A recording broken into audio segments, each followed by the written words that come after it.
Buenas tardes, Sevilla. Seguimos hablando de la palabra de Dios. Hay una novela,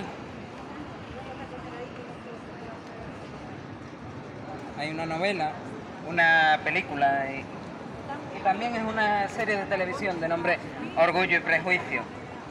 Por supuesto que hay prejuicios sobre el ser humano y sobre todo sobre su maldad moral intrínseca, a la luz de la ley de Dios, a la luz de la palabra de Dios, de las Escrituras. Sí, es muy claro en la Biblia que se habla de orgullo y olvido, como algunos de los grandes males del hombre. Por eso es preciso, por amor al alma humana, derrocar y pisotear el orgullo y recordar la verdad de Dios para evitar el olvido. Pisotear, derrocar el orgullo y recordar la verdad de Dios para evitar el olvido. Y esto es muy importante. Hay muchas personas que cuando nos escuchan hablar y escuchan que hablamos de la palabra de Dios, pero si yo soy cristiano, pero si yo soy católico, pero si yo voy a la iglesia, ¿y qué? ¿Acaso Moisés no escribe el Deuteronomio cuando ya había dictado todas las leyes de Dios para volver a recordar al pueblo? A recordar a un pueblo que no había pasado los 40 años en el desierto. ¿No tiene que volver a recordar la ley otra vez? Deuteronomio. Volver a recordar la ley. Y es que por ello Moisés dice en Deuteronomio capítulo 8 versículos 11 al 17 al pueblo que entraría en la tierra prometida, aquel pueblo que no había pasado 40 años dando vueltas por el desierto a causa de su rebeldía, de su maldad delante de la ley de Dios. Bueno, a excepción de Moisés, a excepción de Josué y a excepción de Caleb. Moisés, que se quedaría fuera de la tierra prometida por su rebeldía contra Dios, cuando da golpes a la peña de Oreb para sacar el agua, y Josué y Caleb, los únicos de los 12 espías que dijeron: si Dios va con nosotros podemos conquistar Jericó, si Dios va con nosotros podemos conquistar la tierra prometida. Y Moisés le dice al pueblo que iba a entrar en la tierra prometida, Deuteronomio capítulo 8 versículos 11 al 17, cuídate de no olvidarte de Dios tu Señor, para cumplir sus mandamientos, sus decretos y sus estatutos que yo te ordeno hoy. No suceda que comas y te sacies y edifiques buenas casas en las que habites y tus vacas y tus ovejas se aumenten y la plata y el oro se te multipliquen y todo lo que tuvieres se aumente y se enorgullezca tu corazón. Orgullo y olvido. Se enorgullezca tu corazón y te olvides de Dios tu Señor. Orgullo y olvido. Dios tu Señor, que te sacó de tierra de Egipto, de casa de servidumbre, que te hizo caminar por un desierto grande y espantoso, lleno de serpientes ardientes y de escorpiones y de sed, donde no había agua, y Él te sacó agua de la roca del pedernal, que te sustentó con el maná en el desierto, comida que tus padres no habían conocido, afligiéndote y probándote, para a la postre hacerte bien, y digas en tu corazón: mi poder y la fuerza de mi mano me han traído esta riqueza. He mencionado muchas veces, múltiples veces y en otras ocasiones, alrededor de la ciudad, la historia del libro de los jueces, y concretamente en este caso nunca sería más cercano. Ambos términos sirven para definir la historia previa a la unificación de Israel bajo un solo estado monárquico en la figura del rey Saúl. Y es que las 12 tribus de Israel, concretamente en el libro de Jueces, sufren un problema circular de orgullo y olvido. Hablamos de orgullo y olvido. Las tribus vivían orgullosas de ser el pueblo escogido por Dios, al que Dios tenía, entre comillas, si es que se puede decir así, que bendecir.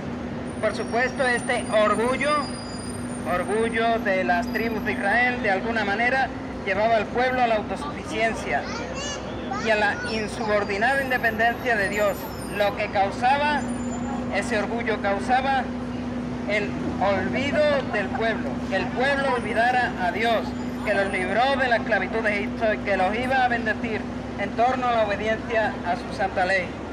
Es claro que el pueblo era castigado, es claro que el pueblo era más bien probado y atribulado por su olvido y por su desobediencia. Y cuando el pueblo se volvía a Dios, cuando ellos se volvían a su Dios, Él los libraba usando a un juez, un libertador, y luego el ciclo se vuelve a repetir. La enseñanza clara de Dios a las 12 tribus que se unificarían en el libro de Jueces es esta: todo lo bueno que tenéis es por Dios, y hoy es igual, y todo lo malo que os pasa, y hoy es igual, lo permite Dios para pisotear el orgullo de las 12 tribus, el orgullo de las personas que dicen creer en Dios y no obedecen a Dios, y que no haya un olvido generalizado de Dios, sino que dependáis, y esto es importante, dependáis completamente de Dios en todo. Lo repito otra vez.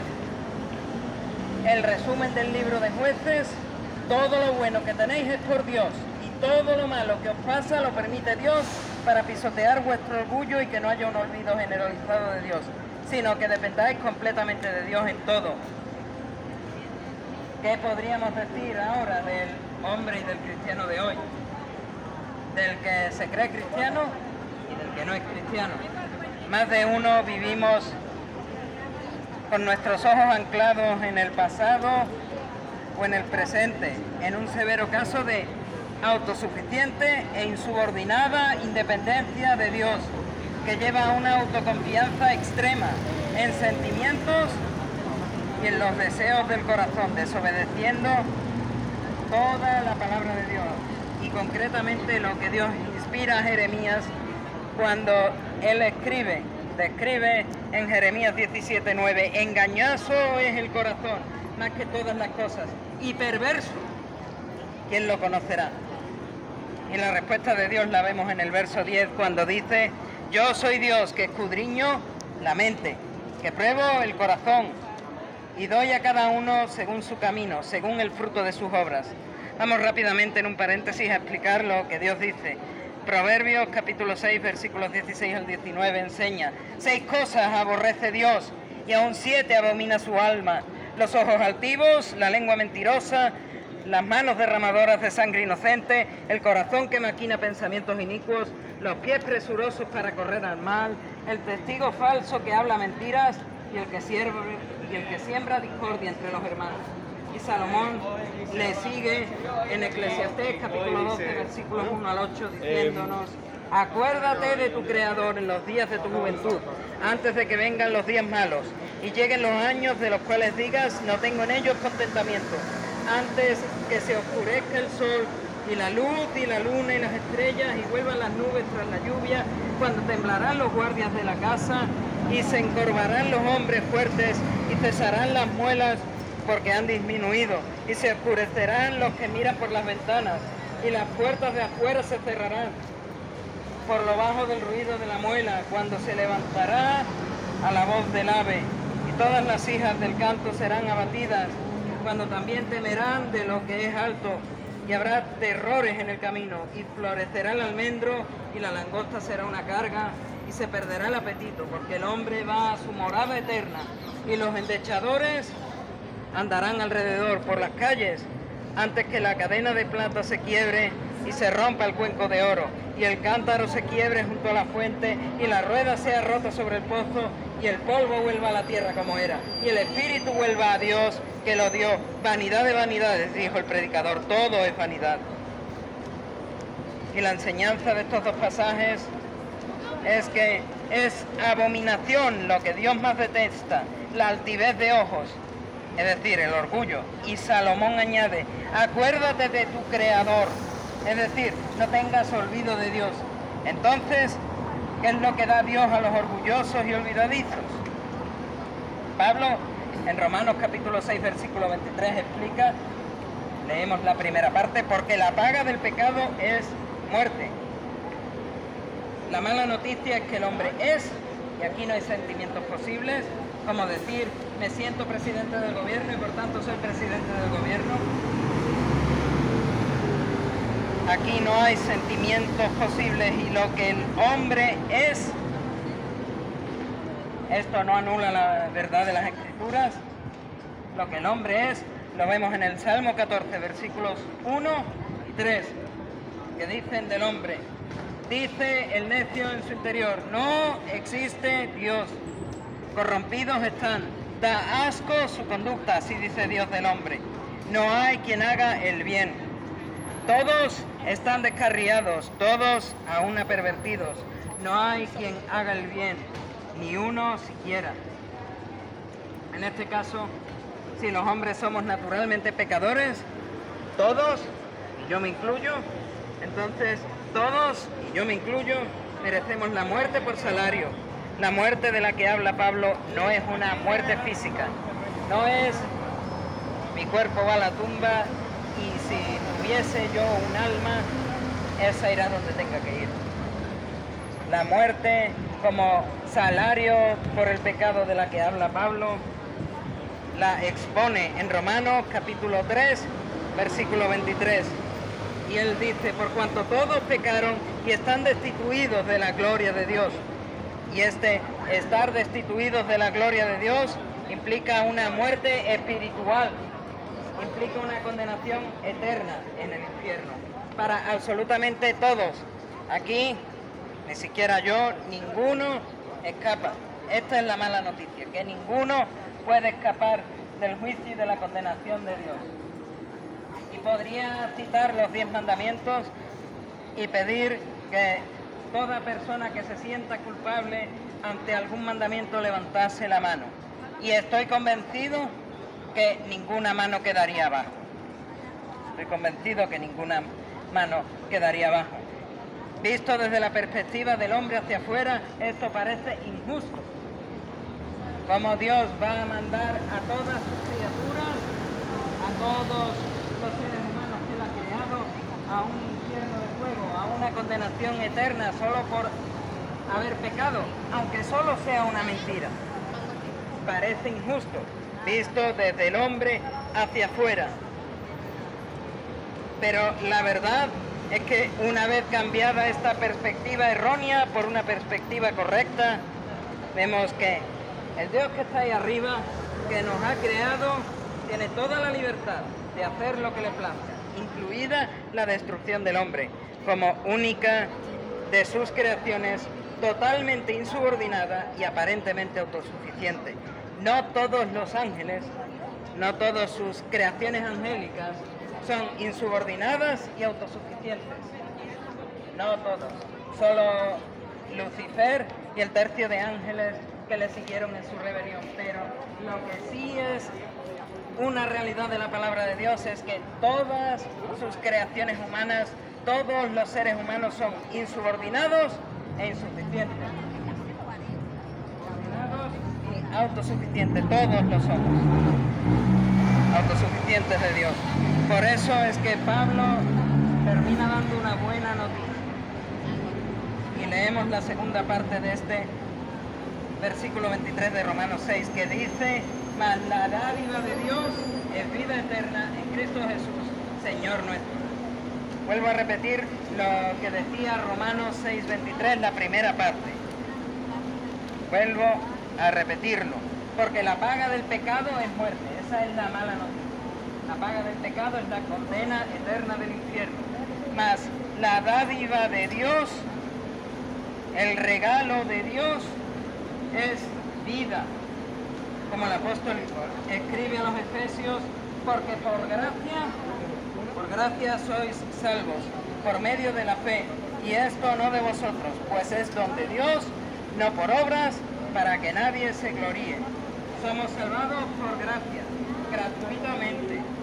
Dios nos otorga por medio de la fe la vida eterna y la salvación. Y Dios añade que no existe nada que el hombre pueda hacer sin Dios porque todo eso nos llevaría a lo que estamos hablando, orgullo y olvido. Lo que antes dijimos que trae la condenación en la no presencia de Dios. Llámalo mejor infierno si es lo que quieres. ¿Cómo es que Dios paga el precio de nuestra salvación? Porque no se puede pagar de cualquier manera. Y esta es la mejor noticia que nadie puede recibir. Cómo Dios paga el precio por tu salvación. Esta es la mejor noticia que puedes recibir. Cómo Dios paga el precio por tu salvación. Esta noticia hace la diferencia. Divide a la humanidad en dos.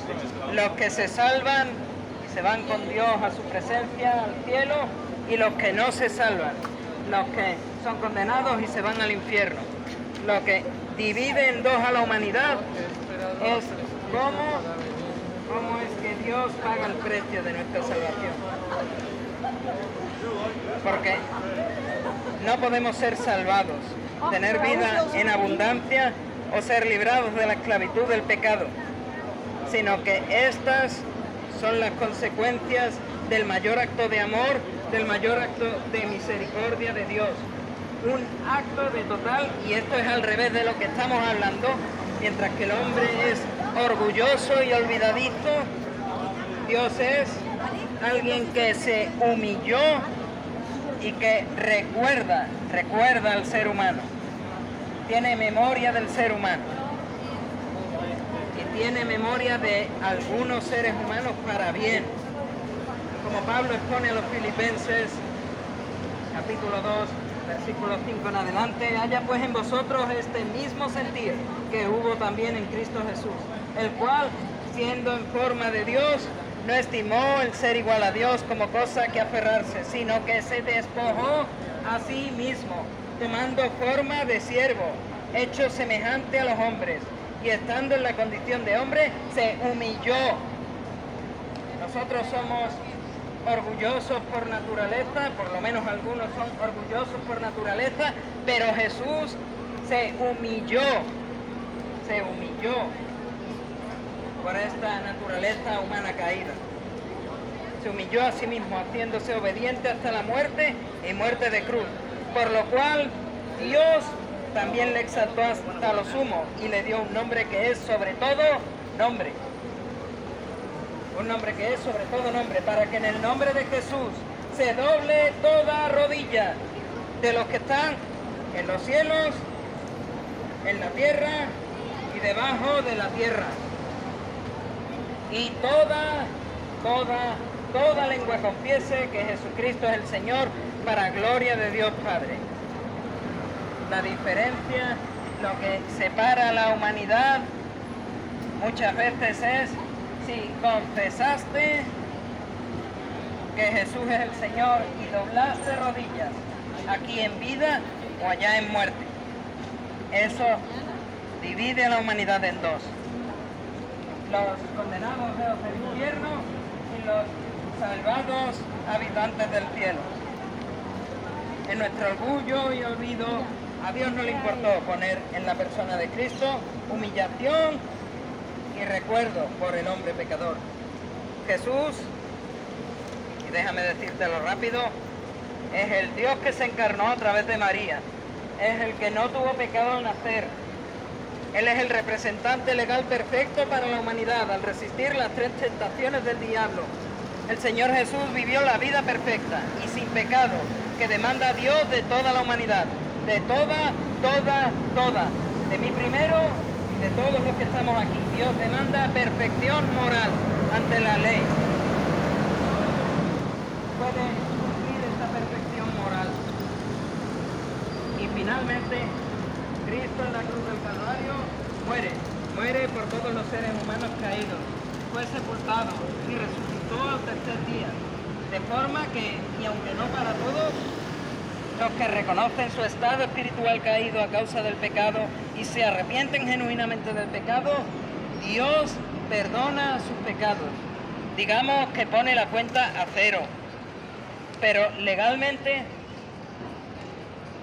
hablando, Dios solo salva del infierno a aquellos que ponen su fe y su confianza en Jesucristo como aquel que pagó la fianza por sus pecados muriendo en la cruz, siendo sepultado y resucitado al tercer día.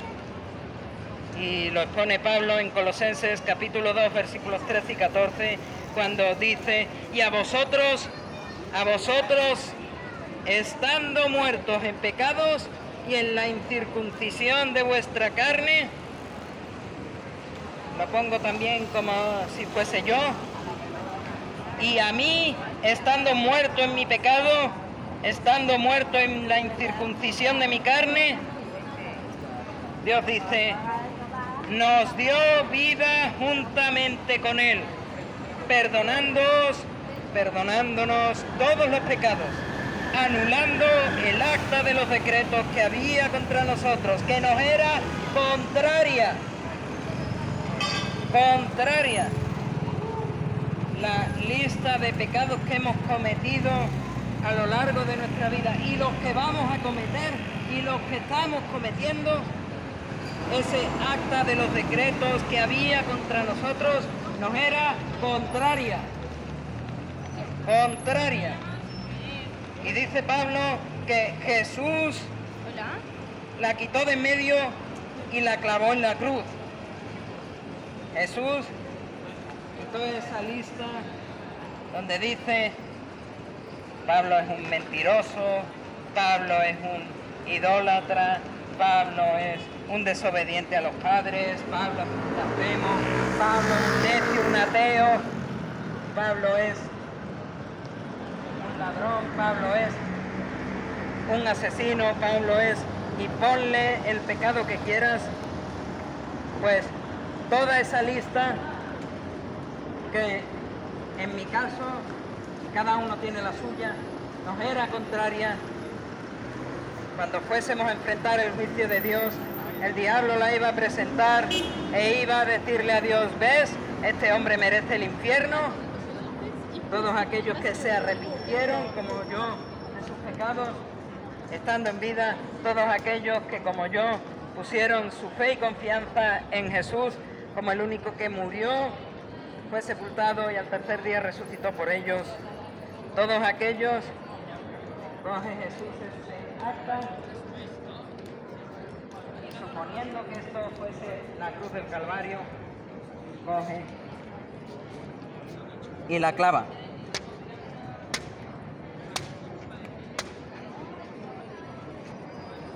Jesús, el Hijo de Dios, ya pagó la fianza cuando dijo: consumado es. Y lo único que tienes que hacer, mira que es bien sencillo ser salvado. Ninguna religión te va a decir lo fácil que es salvarte, solo las Sagradas Escrituras. Solo las Sagradas Escrituras te pueden mostrar lo fácil que es salvarte. Solo tienes que reconocer los cargos, ese acta de los decretos que nos era contraria. Reconocer los cargos y aceptar el pago de tu fianza, esa muerte de Cristo en la cruz del Calvario y esa resurrección al tercer día. Reconoces los cargos, el acta de los decretos que nos era contraria y aceptas el pago de la fianza, esa muerte sacrificial de Cristo en el Calvario. Y el juez te dejará libre, bajo lo que hoy diríamos visto para sentencia. Visto para sentencia. Tu caso está desestimado.